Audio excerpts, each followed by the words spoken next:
So the NASCAR Cup Series Superspeedway package that debuted at Talladega last year saw roaring success from fans and media members alike.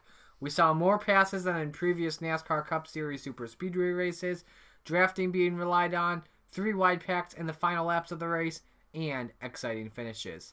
However, as we prepare to enter Speedweeks, a friend of mine, I won't name him though, he voiced some concern that the Superspeedway package may not be safe for the drivers and cars. No, Brad Keselowski, these cars are safe. And I could see why, though, regarding the speeds we saw in practice and in the race. And I'm not talking about this practice or the racing we had earlier in the past weekend, but I'm talking about if you go back to last year. So that got me thinking about the main reason why Superspeedway racing could be dangerous in the Daytona 500 and even Speedweeks in general, to the point where it could lead to some changes. And it's simple though: night racing. When you think about it, every race they've held on this package on the high banks of Daytona International Speedway and Talladega Superspeedway was contested in the sunlight. The July race at the former was supposed to be run on a Saturday night, as it had been since 1998, but it was postponed on a Sunday afternoon due to rain.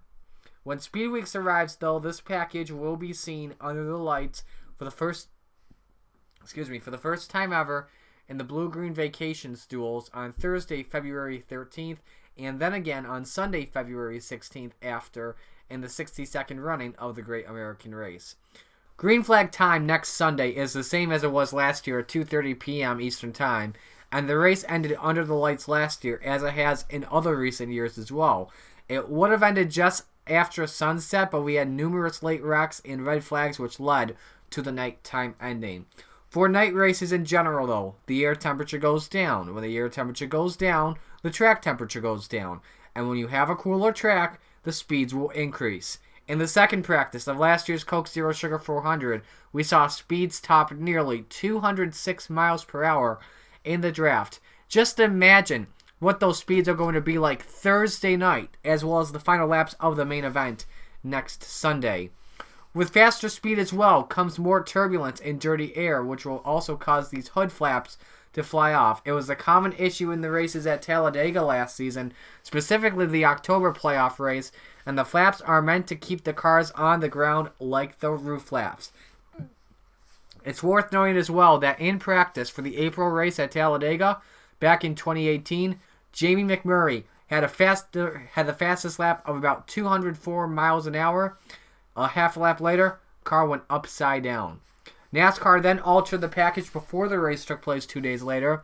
I don't have any connections related to the NASCAR aerodynamics or rules departments, but usually if a car goes airborne and or flips in either practice or a race, NASCAR will usually make changes.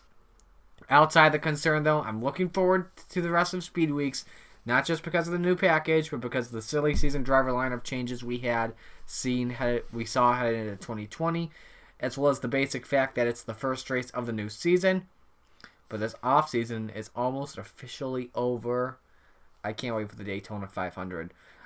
Before I do end that video, I do want to talk about how I reacted last night in my Busch Clash video.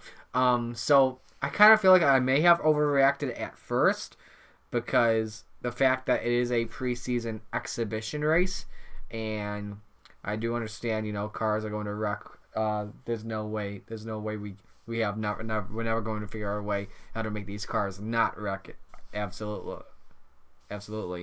But my opinion still stands, though. It was a good race in my opinion, entertaining one though, but I wasn't a fan of it because of all the wrecks that happened. And again, 18 of the best stock car drivers right now, and they all find a way to get into wreck after a wreck after a wreck, especially on restarts. And in my opinion, they should know better. So yeah, tomorrow I'll talk about the 5 races to watch out for in 2020, and that should be a fun one as well. As always, if you like to support my content, please become a patron on my Patreon. Plans start $1 a month, and you'll receive some amazing features as well. Shout out to one of my other Patreons right now, Napa fan at the moment. In in the Hot Pass all access tier. I believe that's what it's called. But yeah, tomorrow, by the way, as well, I'm gonna have an equipment upgrade. I got a light coming in, so you should expect some better quality on my videos. I'm gonna try as well, switching from my Logitech webcam to my iPhone, as long as I got enough battery. But yeah, anyways, if you did like the video, like, comment, and subscribe. Thank you all for watching. I'm Marty. I'll talk to you guys tomorrow, and until then, peace out.